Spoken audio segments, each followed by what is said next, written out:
Buenas tardes, yo soy Camila Crispín, formo parte de la sección 2 del primer semestre en licenciatura en psicología. El día de hoy vengo a explicarles un poco sobre el entorno de Word.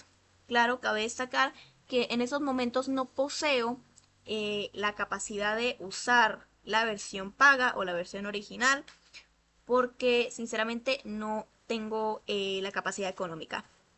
No obstante, voy a estar empleando la página de internet, que es una versión gratuita, un poco distinta a la versión original, pero que en esencia tiene las mismas herramientas que van a servir para explicar al menos lo más básico que se necesita.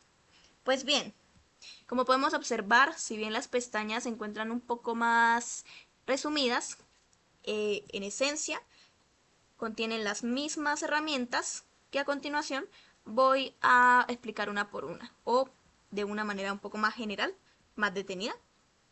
Comenzamos con la pantalla de inicio, donde nos encontramos con los grupos de comandos de portapapeles, fuente, párrafo, estilos, edición, voz, revisión y entre otros.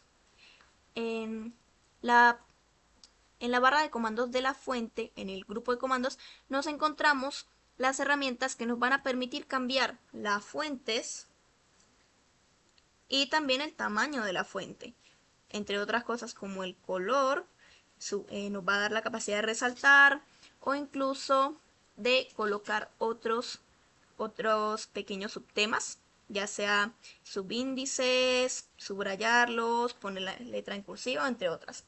Aquí voy a emplear una herramienta un poco desconocida, pero también bastante útil, que es esta aquí, que se trata de seleccionar todo. En caso de tener un párrafo, un texto bastante grande y al que necesitamos cambiarle el color de la fuente, el tamaño o alguna otra herramienta por aquí, lo vamos a emplear de una manera mucho más sencilla, como podemos ver en pantalla. También se encuentra la manera de justificar el texto de la manera que necesitemos, o también se puede acomodar la dirección del texto, las sangrías o incluso algunas listas, numeración o viñetas. Pasamos a la parte de archivo.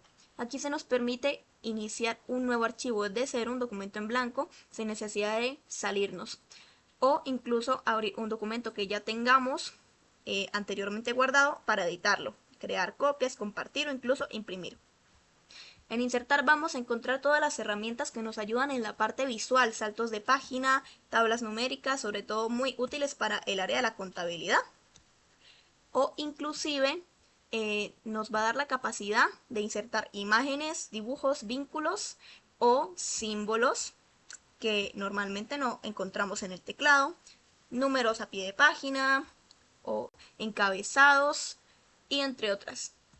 En la presentación vamos a la parte más técnica. Por ejemplo, cuando necesitamos hacer un trabajo, nos va a permitir acomodar los márgenes, el tamaño de la hoja que vamos a emplear, que en este caso está tipo carta, incluso columnas, números en línea, o nos va a dar la opción de seleccionar, aumentar o disminuir las sangrías y el interlineado o incluso el color de la página.